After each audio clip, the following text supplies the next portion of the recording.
if you think about it, it sounds like withstanding temptations when the person's trapped in the moment requires way more superhuman strength as opposed to running away from a situation. Welcome to Prism of Torah with Rebbe Saf Aaron Prisman, engaging divrei Torah packed with stories and practical insights. Find us wherever you get your podcasts or at prismoftorah.org.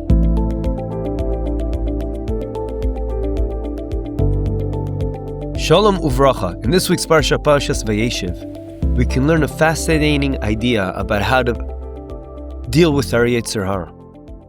Yosef, day after day, was faced with the ultimate test with Eshes Potiphar. Day after day, she pressured him and tried to persuade him and seduce him to be with her. It got to the climax, to a point where she knew the house would be empty, everyone in the family would be out, and that is when she decided, I'm going to grab him. And she tried to grab him, and she grabbed his garments.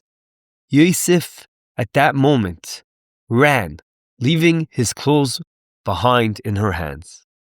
There are two interesting Midrashim I would like to share with you. There's a Midrash that describes and reveals the reward that Yosef got for withstanding his test. And it goes in details in saying how each part of his body got a reward for not sinning. For example, it said his mouth that didn't kiss, al piv yishak dvar, meaning everything that came out of his mouth, he ruled through his word. His eyes that didn't sin, his eyes that didn't gaze, Egypt looked to him. And it goes, this Bereishis Rabbah goes through every limb and what reward it earned. However, it's interesting to see that there's another Midrash that reveals also another type of award, but it seems like this reward was for something else. It wasn't necessarily for him withstanding the test. It seems that this Midrash, which is in the Mechilta and Bishalach, teaches us another reward he got, which is the reward that Kriyas Yamsuf, the splitting of the sea, occurred because it saw his coffin. At Kriyas Yamsuf, the sea split because of Nas mipnei Nas. Just like he ran away from Eshes Potiphar, then so too, Midah keneged Midah, the sea ran away from Klal Yisrael, splitting into two and allowing them to go by, which is very interesting. This seems to be probably one of the greatest miracles in history, the miracle that saved the Jewish people. And it seems to be a bigger reward than the other reward.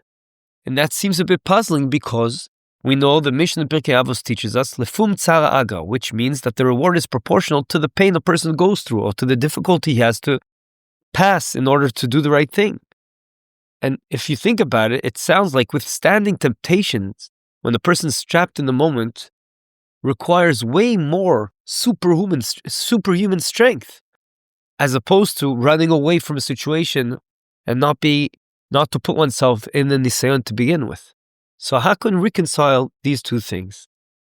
Reb Chaim Shmulevitz in Sichos Musar reveals an unbelievable principle over here that changes everything. And he says, indeed, running away from a difficult situation that you would place yourself in, something that will be a very difficult nisayon, is actually harder than being in the nisayon itself and resisting it. And that's because the way the yetzer hara works, his main strategy is not always to get you to sin. It's to get you into the situation where you could potentially sin. And therefore, he's going to put all his power, all his energy into ensuring you'll at least be in the battlefield. He'll do everything to stop you from not coming into the battlefield. And hence, that makes it a lot more difficult. Yes, running away is what HaKadosh Baruch Hu wants of us. No matter what, there's going to be a certain percentage in our lives that we're going to have nisyonos, and we're going to have to know how to deal with them. But every time we can run away, that is a fundamental concept, a big yisoid in avoidance Hashem. As we said, we'll face enough unavoidable tests in life. So when we have a choice, we must run away. The yetzer hara will not want us to do that, but that is our tafkid. The Ramban, in our parsha, reveals just how far Yosef took this principle, because the pasuk seems to be a bit redundant. It says that Eshes Potiphar wanted him lishkav etzla, to lay next to her, and also it says lios ima, to be with her. So the Ramban explains, obviously she wanted to be with him. But this extra lashon shows she would even say it's enough if you just lay next to me with clothes. Or even just be next to me and let's talk together. That means hit the battlefield. That's what she tried. And Yosef realized, no, even that he was not willing to do. Yosef not only didn't want to be in the position of a nisayon, which he inevitably was, but he ran away. He ran away, doing exactly what Chazal want us to do, run away from a nisayon situation. The Ramban asks a very obvious question, and that is, isn't it striking that when Eshes Potiphar grabbed his garment, the piece of his clothing, why didn't Yosef try to pull back? Surely he was stronger. He knew this could be held and was held as evidence against him. So why didn't he try to fight back? The Ramban gives his answer, but based on what we're saying, the answer is clear as well. Another answer would be because he knew every second counts. If he would start fighting with her to try to get his garment back, even though he would be the stronger person able to take it back, he knew he's risking it. He doesn't want to put himself in that situation. In fact, there's the Gemara in Sanhedrin, in Daf Kuf Zayin Amud Aleph, states this principle explicitly and says a person should never bring himself to a test. As we saw what happened when David HaMelech did so, he failed. We also have this in our prayers every morning. It says, Ve'al tevienu leyedei nisayon, and please HaKadosh Baruch Hu, don't even bring us to a point we'll have to go through a test. Before the story, I would like to end off with, even the way HaKadosh Baruch Hu took Klal Yisrael out of Mitzrayim, the pasuk says mefurish that he did so in a roundabout way. He did not take them in the direct route, derech eretz plishtim, through where all the goyim lived, even though it was shorter. And why? The pasuk says, pen inachem ha'am birosam milchama v'shavo Mitzrayim, because perhaps a war will break out, they'll get scared, and they'll just go back to Mitzrayim, to Egypt. And hence HaKadosh Baruch Hu didn't even want them to be potentially in that nisayon. So we've answered our main question. Our main question was, why is it that Yosef got a reward? First of all, why did he get two rewards? It's two different rewards. And second of all, it seems like the bigger reward was in the fact that he did everything that was in his powers to run away from putting himself in a matzav, in a situation of a nisayon. And that seemed to be the bigger reward he got, as opposed to when he was in the actual situation of nisayon, that he withstood the nisayon. And the answer is because that is harder to do, because the yetzer puts a fight against exactly that. He will not want you to get out of this situation. And hence, there's a Gemara that tells us, HaKadosh Baruch Hu is telling us, yes, this is exactly what you should do. Every time you have the opportunity, you should do whatever is in your potential to run away from a situation that potentially will lead to a nisayon.